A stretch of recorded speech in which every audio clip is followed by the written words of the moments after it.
नमस्कार प्यारे दोस्तों। देखिए, मैं सबसे पहले आपको बता दूं, आज मैं इंग्लिश के कुछ वर्ड याद कराने के लिए यहाँ प्रेजेंट हुआ हूँ। और मैं आपको एक बात बता दूं, मैं इंग्लिश का कोई टीचर नहीं हूँ। मेरे 4-6 स्टूडेंट हैं साथ पढ़ने वाले, उनके लिए मैंने ये वीडियो बनाई है। यदि इसमें आपको कोई गलती लगे तो आप खुद सुधार कर लेना। मेरा मतलब इनको गलत पढ़ा कर के भी याद कराने का है। ठीक है, चलते हैं। हाँ जी, सबसे पहला वर्ड है हमारा वीरुलेंट। यदि आपको दिखाई देता है कि ये वीरुलेंट लिख रहा है तो ठीक है, नहीं तो मैं इसको बोल देता हूँ VIRULENT। ये लिखा हुआ है वीरुलेंट। अब इसको मेरा मतलब ये, चाहे मैं गलत पढ़ाऊँ या कैसे भी पढ़ाऊँ, इनको मेरा मतलब हमेशा यही है, किसी भी तरह से स्टूडेंटों को याद कराना। चलिए देखते हैं।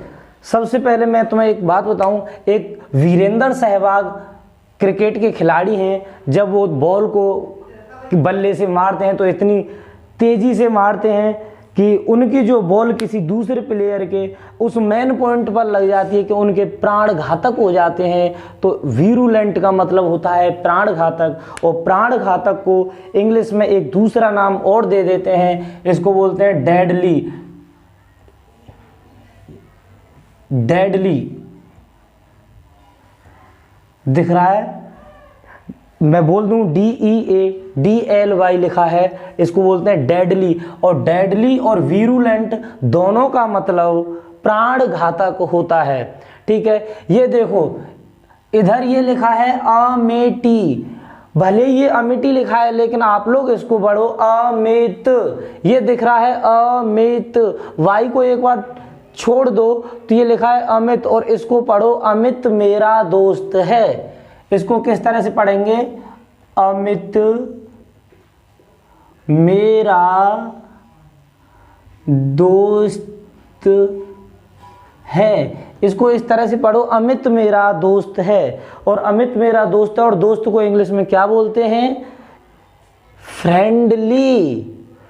तो मैं इसको यहां लिख दूं, अमित टी की जगह फ्रेंडली।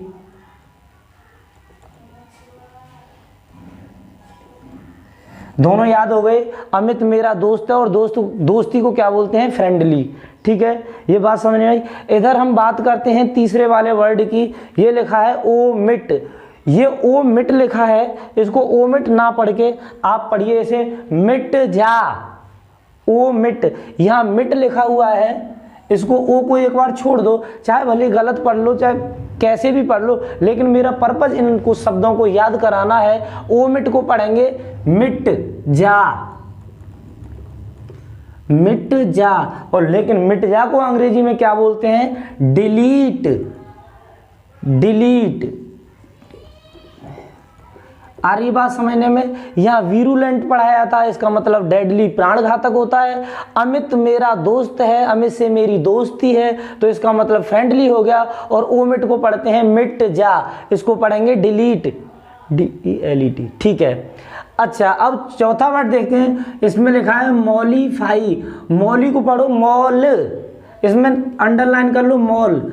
मॉल में हमेशा यह बात हर जगह जगह फैली रहती है कि कृपया शांति बनाए रखें। शांति बनाए रखें या शांत रहें, मॉल में ये बात हर जगह लिखी होती है, फैली होती है, दुकानों पर चिपकी होती है, तो इसे बोलते हैं मॉलिफाई। और मॉलिफाई का मतलब होता है शांति, और इसको बोलते हैं हम पैसिफाई। मॉलिफाई का एक दूसरा शब्द होता है शांति या शांत कर देना, दोनों ही मतलब होते हैं इसका। शांत कर देना, शांत कर देना होता है भाई इसका मतलब। इसका मतलब होता है मॉलिफाई का शांत कर देना। ये इसका हिंदी अर्थ होता है, लेकिन इसका इंग्लिश शब्द एक और है, इंग्लिश का मीनिंग और है इसका। इसको बोलते हैं हम पैसिफाई। PACIFY, ये होता है पैसिफाई। पैसिफाई का मतलब मॉलिफाई। ये दोनों सिमिलर वर्ड हैं तो सबके इनके आपस में अर्थ एक जैसे ही हैं। पैसिफाई, मॉलिफाई, इन दोनों का मतलब होता है शांत कर देना। डिलीट, डिलीट का मतलब होता है मिट जा। फ्रेंडली का मतलब होता है अमित से मेरी दोस्ती है, तो इसका मतलब है फ्रेंडली है। और ये डेडली का मतलब होता है ये वीरुलेंट, ये प्राणघातक है। ठीक है, इसके बाद देखिए ये वाला शब्द है मिलेयू। इसको हम कैसे याद रखेंगे, किस तरीके से याद रखेंगे? मिले का मतलब मिलना और यू मीन्स तुमसे। जब हम लोग तुमसे मिलते हैं तो हमारा माहौल अच्छा बनता है। जैसे मैं बात करूं, हम पिछले साल साईं की तकिया पर एम्प्लॉयमेंट में मिलते थे तो हमारा माहौल अच्छा रहता था। और अब हम अकेला कोई भी वहाँ चले जाए तो 5 मिनट रुकना भी अच्छा नहीं लगेगा। तो मिले यू, जब तुम मिले तो हमारा माहौल बना। सब बात समझ में आती है? जब तुम लोगों से मिलना हुआ तो हमारा माहौल बना, तो इसको बोलते हैं माहौल बनने को एनवायरमेंट। ये मिलेयू का अर्थ होता है एनवायरमेंट।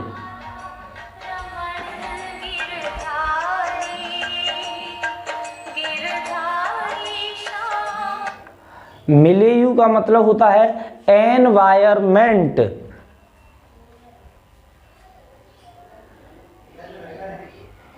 ENVIORMENT,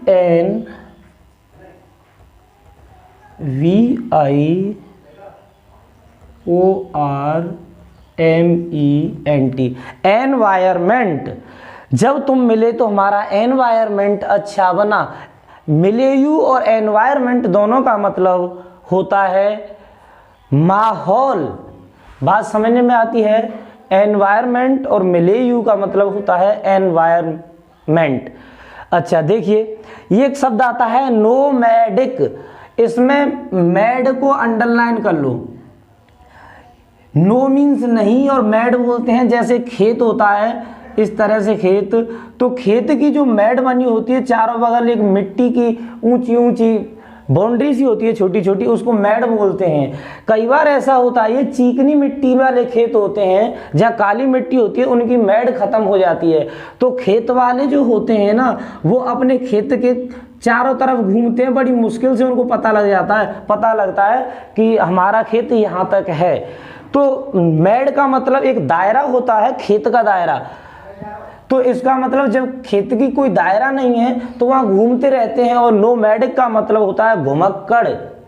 नोमैडिक का मतलब होता है घुमक्कड़। हार होता है ना, हार या ढेर बोलते हैं। ढेर में जितने भी खेत होते हैं उनकी मैड नहीं होती और उसमें घूमते ही रहते हैं। खेत वाले खेत को नहीं पहचान पाते। तो इसका मतलब है नोमैडिक, मतलब किसी की कोई मैड नहीं है तो वो घूमते रहते हैं। और इसी का ये हिंदी अर्थ हुआ नोमैडिक का घुमक्कड़। और इसी का एक और इंग्लिश शब्द है वांडर। इसका एक और शब्द है वांडर। ये देखो, वांडर और नोमैडिक दोनों का अर्थ सेम ही है। मैंने बताया था कि जब कोई खेत की मैड नहीं है तो उसमें घूमते रहते हैं, तो घुमक्कड़ को बोलते हैं नोमैडिक और घुमक्कड़ को ही बोलते हैं वांडर। एक चीज इधर देखो, जैसे वांडर लिखा हुआ है लेकिन आप वांडर को बंदर पढ़ो, बंदर पढ़ो इसे। और जब बंदर पढ़ेंगे तो तुम्हें पता लग जाएगा बंदर इधर उधर घूमता ही रहता है, कहीं 1 मिनट भी शांति से नहीं बैठता। तो ये वांडर है और ये नोमैडिक, दोनों का अर्थ सिमिलर होता है। ये हुआ वांडर। ठीक है, इसके बाद देखो डोल ड्रम्स एक शब्द है, ये हुआ डोल ड्रम्स। डोल, इसको अंडरलाइन कर लो, डोल को यहां तक। और एक हुआ रम।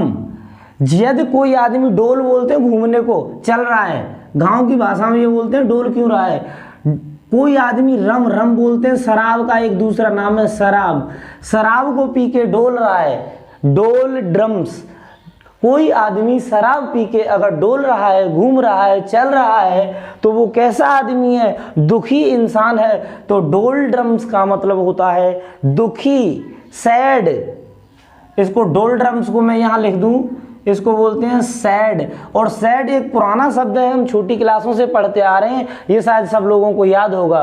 तो डोल ड्रम्स का मतलब क्या होता है? सैड होता है। एग्जाम में ये शब्द कभी नहीं पूछा जाएगा, हमेशा ये वाले शब्द आते हैं। अच्छा, एक ये शब्द आता है एगोग, इसको क्या पढ़ते हैं? एगोग। इसको एगोग ना पढ़ के आप ये पढ़ो एजी और ओजी। समझने में आ रही है? एजी और ओजी। देखो मैं इसे साफ कर दूं, ये जो पढ़ा दिए हैं इन शब्दों को पहले।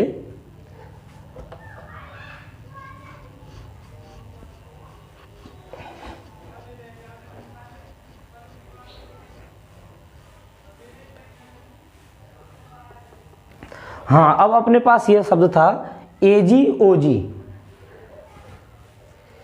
ये शब्द मैं यहां लिख दूं, ये एगोग लिखा हुआ है, इसको हम पढ़ेंगे एजी ओजी। ये एक गाना था एजी ओजी वाला, उसमें जो वो गाना गाते थे वो आप गाने में ही उत्तेजित होते थे, तेजी से बोलते थे, वो भयानक तरह से बोलते थे। तो एजी ओजी का मतलब होता है एक्साइटेड, और आप एक्साइटेड समझते होंगे।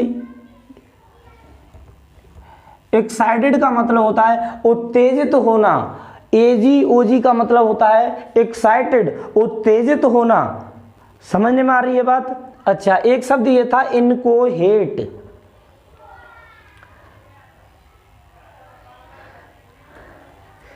एक ये शब्द है इनको, ये याद करो, देखो इनको हेट।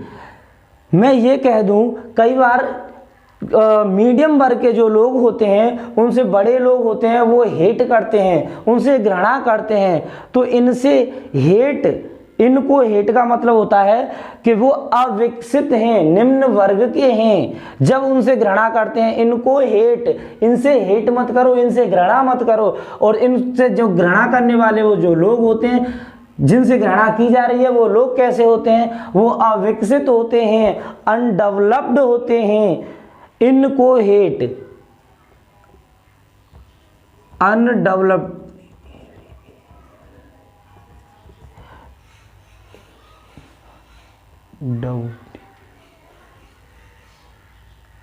UNDEVELPOED।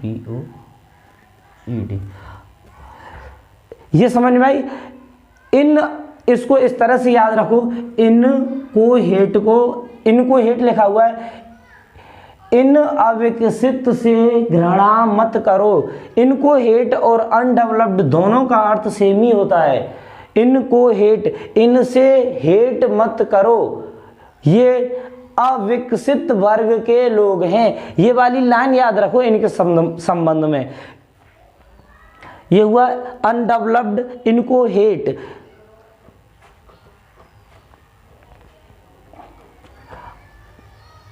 अब देखिए आगे वाला शब्द है सोपोरिफिक।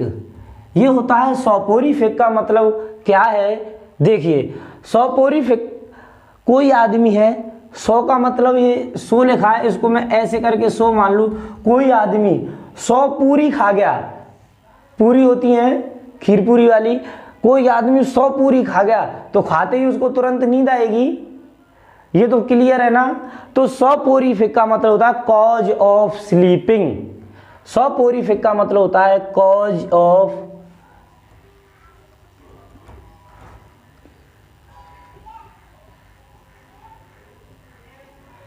कॉज ऑफ स्लीपिंग का मत, कॉज ऑफ स्लीपिंग सोपोरिफिक का सिमिलर वर्ड होता है। बात समझ में आई? Sleep causing, cause of sleeping.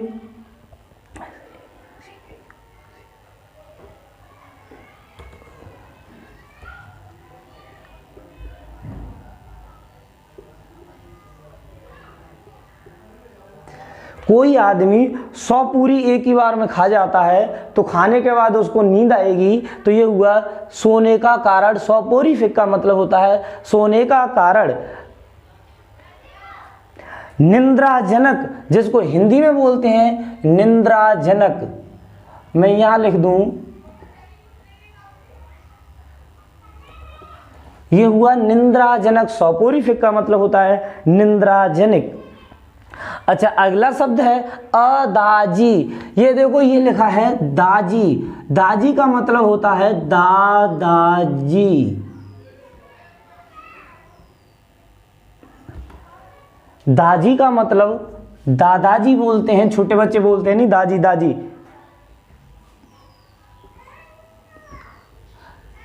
अदाजी, ये क्या लिखा है अदाजी। और हमारे जो दादाजी हुआ करते थे, अब तो हमारे नहीं है, पर जो दादाजी होते थे वो हमें हमेशा कहावतें सुनाते थे। तो अदाजी का मतलब होता है कहावत, अदाजी का मतलब होता है कहावत। हमारे दादाजी हमें कहावत सुनाते थे। और कहावत का एक इंग्लिश वर्ड है प्रोवर्ब, PROVERB। प्रोवर्ब का मतलब कहावत होता है, अदाजी का मतलब कहावत होता है। इसके लिए एक शब्द और आता है मैक्सिम, MAXIOM,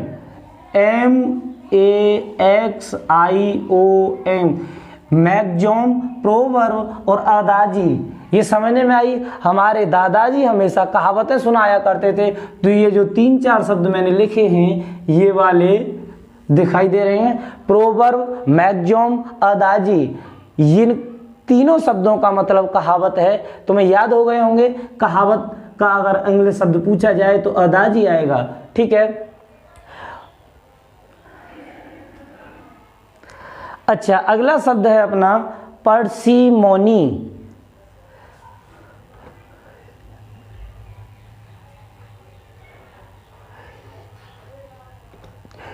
ये वाला जो शब्द है इसको मोस्ट लगा लेना, हर एग्जाम में और बार बार पूछा जाता है कि पर्सिमोनी, या तो ये सिमिलर वर्ड में आ जाता है या अपोजिट वर्ड में आ जाता है, कहीं ना कहीं आ टकराता है। ये देखो, ये पर्सिमोनी का मतलब होता है कंजूस। इसका मैं यहां लिख दूं कंजूस। पर्सिमोनी का हिंदी वर्जन कंजूस होता है। अच्छा, ये देखिए, दो बच्चे कहीं बाजार में जाते हैं, आपस में वो कुछ खरीदते हैं, तो एक दूसरे से बोलता है जो कंजूस है कि भाई कुछ पैसे दे दे। तो वो क्या बोलता है, पर्स में मनी कौन नहीं है। पर्स और मनी, पर्स में मनी कौन नहीं है, पर्स में मनी नहीं है भाई। वो कंजूस होने के नाते ऐसे बोलता है। पर्सिमोनी का मतलब होता है कंजूस। पर्स में मनी कौन नहीं है, पर्स में मनी नहीं है, और होने के बावजूद भी वो मना कर देता है, तो उसे बोलते हैं पर्सिमोनी। और पर्सिमोनियस ये कंजूस शब्द है। इसके लिए तमाम शब्द हैं इंग्लिश में, मैं अभी आगे बता दूंगा। अभी मैं एक इजी जो हम छोटी क्लासों में पढ़ते थे, एक ऐसा शब्द बता देता हूं इसके लिए। ये होता है माइजर, MIZER होता है, MISER होता है भाई, ये MIS, ये होता है माइजर का मतलब कंजूस होता है। पर्सिमोनी का मतलब कंजूस होता है। एक इसका एक शब्द और आता है स्टिंजी, STINGY। स्टिंजी का मतलब भी कंजूस होता है। माइजर मीन्स कंजूस, स्टिंजी मीन्स कंजूस, पर्सिमोनी माने भी कंजूस होता है। ठीक है, ये सब तुम्हें याद हो गए। अच्छा, अगला शब्द देखते हैं। ये हुआ असेंट। इसको यहां से अंडरलाइन कर लो। इसमें क्या लिख रहा है, इसमें लिखा है संत। ये सेंट लिखा है, तुम इसको संत लिख पढ़ो। गलत पढ़ने से कोई ऐसी प्रॉब्लम नहीं है। यहाँ हम हमारा मतलब याद कराने का है। ये हुआ असेंट, और असेंट का मतलब मैं बोल रहा हूँ ये संत। और संत हर एक व्यक्ति की आदमी से सहमत हो जाते हैं। उन्हें किसी दुनियादारी से कोई लेना देना नहीं होता, कोई मतलब नहीं होता। अच्छा, तुम्हें ये सोपोरिफिक शब्द दिख रहा है क्या? मुझे ऐसा लग रहा है लाइट से दिख नहीं रहा होगा। ये सोपोरिफिक शब्द मैं नीचे लिख दूं एक बार।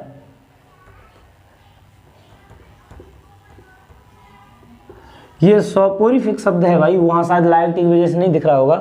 सोपोरिफिक का मतलब होता है कॉज ऑफ स्लीपिंग। ठीक है। अच्छा, ये मैं बता रहा था, ये लिखा है असेंट। इसका मतलब होता है संत। संत हर किसी की बातों से सहमत हो जाते हैं, उन्हें किसी से कोई लेना देना नहीं होता। चाहे उनको कोई कुछ भी कहो, चाहे कोई उनसे कुछ भी कहे, कोई लेना देना नहीं होता। ना आने में ना जाने में, वो अपने काम में तल्लीन रहते हैं। हर किसी की बात को मान लेते हैं, हाँ कर देते हैं, बाकी और उनसे अलावा कोई लेना देना नहीं होता। तो असेंट का मतलब होता है किसी चीज से मान लेना, सहमत हो जाना। तो उसको इंग्लिश में बोलते हैं अग्री। अग्री मीन्स होता है सहमत हो जाना। ठीक है। इसके बाद आता है रीस्प्राइट। देखो स्प्राइट एक कोल्ड ड्रिंक आती है, इसको अंडरलाइन कर लो स्प्राइट को। स्प्राइट नाम की एक कोल्ड ड्रिंक आती है, जब हम परेशान होते हैं या गर्मी लगती है तो हम एक बार स्प्राइट पी लेते हैं और दोबारा स्प्राइट और पी लें तो ज़्यादा रिलीफ मिलता है। तो री का मतलब होता है दोबारा स्प्राइट बोले। इवन मैं जो बोल रहा हूँ इनका मतलब ऐसे नहीं होता है, लेकिन मेरा पर्पज हमेशा याद कराना है, चाहे शब्द को गलत पढ़ के चाहे सही पढ़ के। तो ये हुआ री। स्प्राइट का मतलब होता है, री का मतलब दोबारा और स्प्राइट मतलब हम बोल रहे हैं कि दोबारा स्प्राइट पी ली, तो री स्प्राइट का मतलब होता है आराम मिलना। इसको बोलते हैं हम हिंदी में आराम।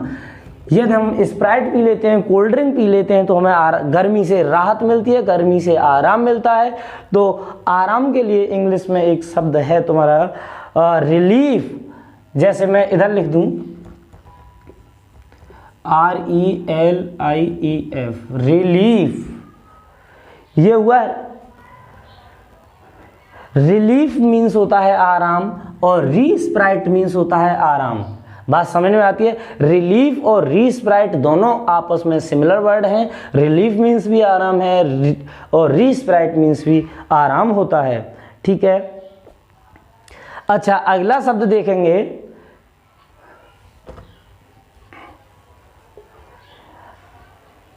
अगला शब्द है फ्रेल। FRAIL दिख रहा है तो ठीक है, नहीं तो मैं बोल दे रहा हूं FRAIL। ये हटा दूं यहां से, FRAIL ये होता है फ्रेल। अब इसे देखो, फ्रेल और रेल, इसके दो टुकड़े करता हूं मैं, इसको दो टुकड़ों में पढ़ता हूं। ये लिखा हुआ है फ्रेल, रेल। कोई आदमी फ्री में रेल में घूम रहा है, बात समझे? फेरेल, फ्री में रेल में घूम रहा है। रेलगाड़ी में कोई आदमी यदि फ्री में घूम रहा है तो वो कमजोर वर्ग का है, वो कमजोर आदमी है, उसके पास पैसे नहीं है, तभी तो वो फ्री में घूम रहा है, नहीं तो रिजर्वेशन कराता, अपनी खुद की गाड़ी से जाता। तो वो कैसा आदमी है? फ्रेल। फ्रेल मीन्स होता है कमजोर, और ये कई संदर्भ में अलग अलग जगह काम आते हैं। देखिए एक शब्द याद करो, फ्रेल मीन्स कमजोर। एक शब्द है, इसको सीधे सीधे याद करो, फ्लिमसी, FLIMS भाई, फ्लिमसी, स्लिमसी, वीक, फ्लिमसी, स्लिमसी, वीक, और एक होता है फ्रेल। पहले तुम इन शब्दों को ऐसे एक लाइन में याद कर लो, फ्लिमसी, स्लिमसी, वीक। एक बार दोबारा पढ़ो, फ्लिमसी, स्लिमसी, वीक, फ्लिमसी, स्लिमसी, वीक। ऐसे एक बार पढ़ो इनको, एक दो बार अपने मन में पढ़ो, फ्लिमसी, स्लिमसी, वीक। इनका मतलब होता है कमजोर। तो ये शब्द तो ऐसे ही पढ़ने से याद हो जाएंगे, फ्लिमसी, स्लिमसी, वीक। और फ्रेल का मतलब कोई आदमी कमजोर है, पैसों की स्थिति में कमजोर है, चाहे शरीर से कमजोर है, किसी भी तरह से कमजोर है, तो तभी तो वो फ्री में रेल में घूम रहा है। फ्रेल का मतलब होता है कमजोर। कमजोर के लिए भी इसमें करीब करीब 10-15 वर्ड होंगे। एक शब्द और मैं अभी बता दूं, एक आता है गाउंट।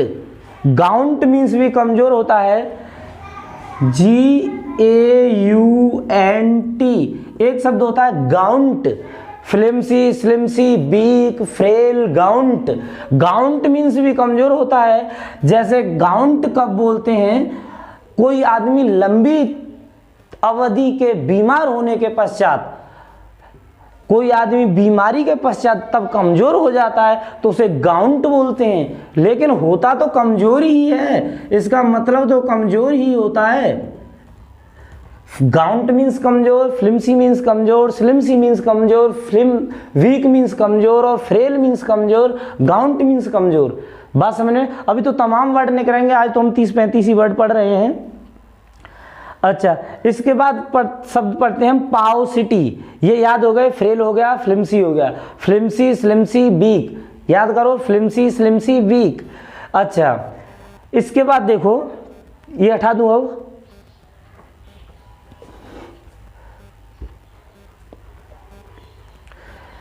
जैसे मैं यहां लिख दूं, ये शब्द है एक पाव सिटी, इसको लिखो पाव और सिटी, दो टुकड़ों में पढ़ो इसे, पाव सिटी। सिटी मीन्स होता है शहर, सिटी मीन्स होता है शहर। पाव समझते हैं तुम लोग, जो शादी ब्याह होते हैं ना उनमें पाव मिलता है, पाव, पाव जो होता है, और गांव में इनको ज्यादातर लोग डबल रोटी बोल देते हैं पाव को।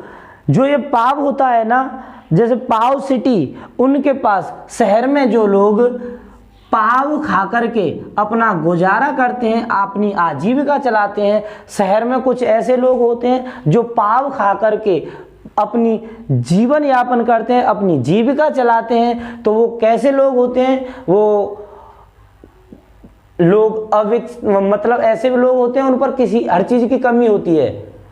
जब उनके पास खाने दाने की कमी है तभी तो वो पाव खा रहे हैं। पाव खाने वाले शहर में जो लोग रहते हैं तो वो उनके पास तमाम वस्तुओं की, उनके राशन पानी की कमी होती है, तब वो पाव खाते हैं। तो इसको बोलते हैं हम शॉर्टेज। पाव सिटी, जो सिटी में पाव खाकर ही रह लेते हैं, उनके पास कमी होती है। पाव सिटी मीन्स होता है कमजोर, कमी। पाव सिटी मीन्स कमी, शॉर्टेज माने भी कमी होती है। स्केयर सिटी भी होता है इसका एक शब्द, SCARCITY।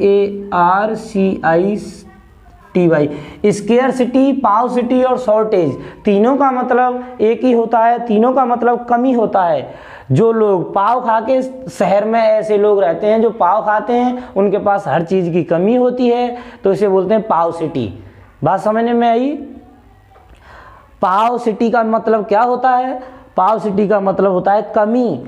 पाव सिटी, उनके पास पाव के अलावा कोई भी चीज है नहीं। अच्छा, अब एक शब्द पढ़ते हैं मोरेल। मोरेल का मतलब होता है, जैसे आप इसको ऐसे पढ़ो, मेरे पास रेल है। समझने में आती है बात? मोरेल, ये लिखा तो है, मोरेल लिखा है, इसका हिंदी अर्थ होता है हौसला। इसका मोरेल का हिंदी शब्द होता है हौसला। और यदि मेरे पास मो का मतलब मेरे पास रेल है तो मेरा हौसला होगा। कई बार रेल अपने पास गाड़ियों की बोलते हैं। अच्छी बाइक ले आता है तो वो बोलते हैं कि तेरी रेल कहाँ खड़ी है, तो अच्छी गाड़ी को भी रेल बोल देते हैं गांव की भाषा में। ठीक है, ये हुआ यदि मेरे पास रेल है तो मेरा हौसला है हर जगह जाने का। तो हौसला को अंग्रेजी में बोलते हैं कॉन्फिडेंस।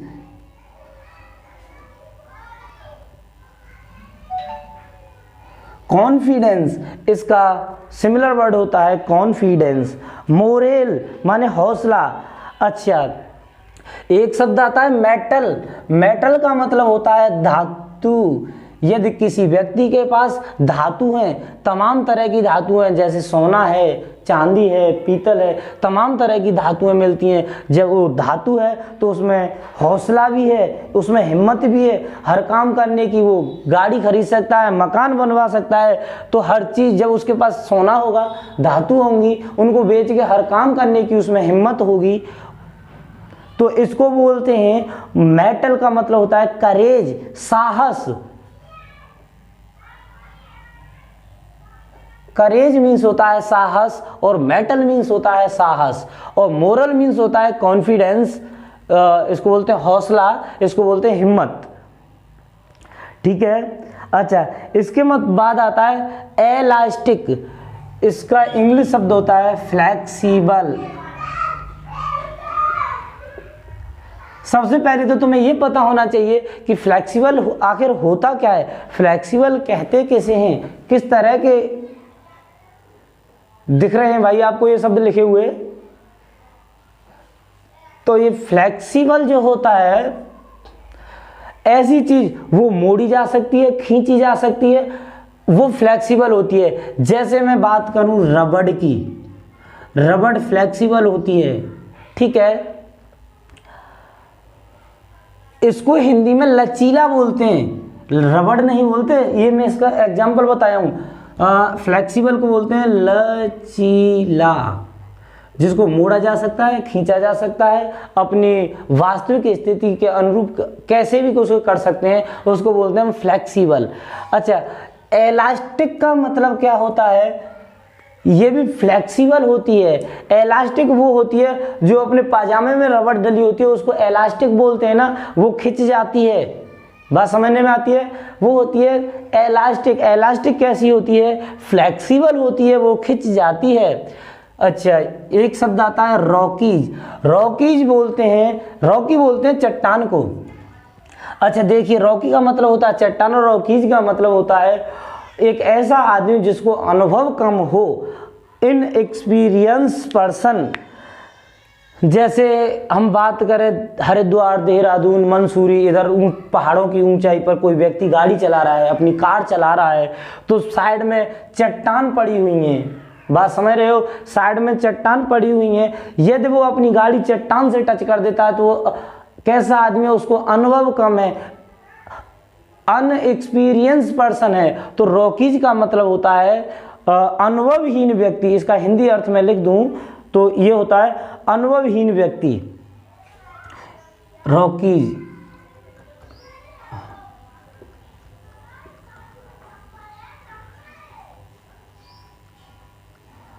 अनुभवहीन व्यक्ति को बोलते हैं रॉकीज। और इसको मैं अगर इंग्लिश में बोलूं तो एन इनएक्सपीरियंस,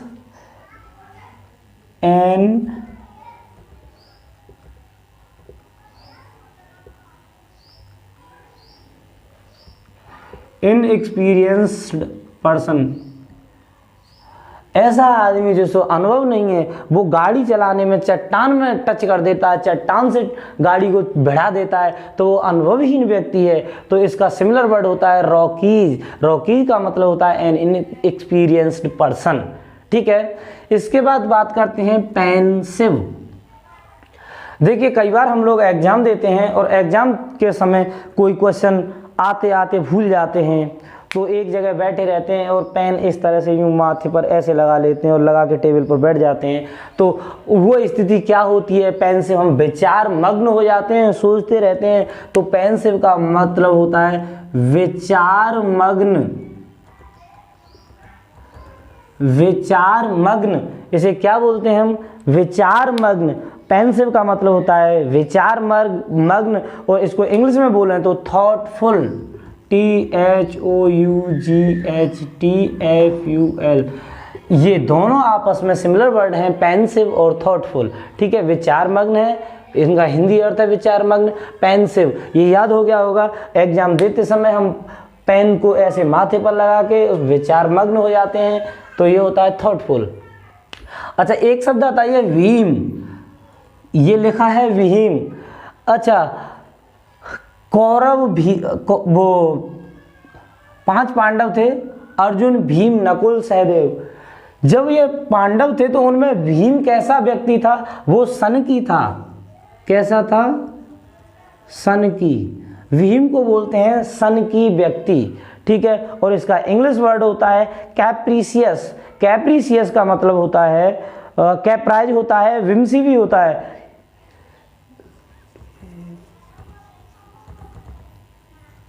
CAPRICE, कैप्राइज। कैप्राइज मीन्स होता है सन की और भीम मीन्स होता है सन की। देखिए, कई बार हम अपनों से बड़े की सिर से अगर कैप उतार लेते हैं तो उसका दिमाग सनक जाता है, वो लड़ने लग जाता है, उनका मान सम्मान खत्म होने लगता है। तो ये होता है कैप्राइज। कैप्राइज मतलब होता है सन की और भीम का मतलब भी होता है सन की। और एक शब्द आता है विविड। ये लिखा तो विविड है, पहले एक विविध भारती चैनल आया करता था और विविध भारती चैनल कैसा था? क्लियर। तो इसको क्लियर को क्या बोलते हैं? विविध। विविड का मतलब होता है क्लियर। बात समझने में आती है? विविड का मतलब होता है क्लियर। विविध भारती चैनल से याद कर लो, विविध भारती एक चैनल आया करता था, विविध भारती। अच्छा, एक शब्द आता है सिर्क। सिर्क होता क्या है? जैसे कई बार ट्रेनों में हम सफ़र करते हैं तो बिना रिजर्वेशन के करते हैं तो जगह मिलना तो वैसे ही कठिन होता है।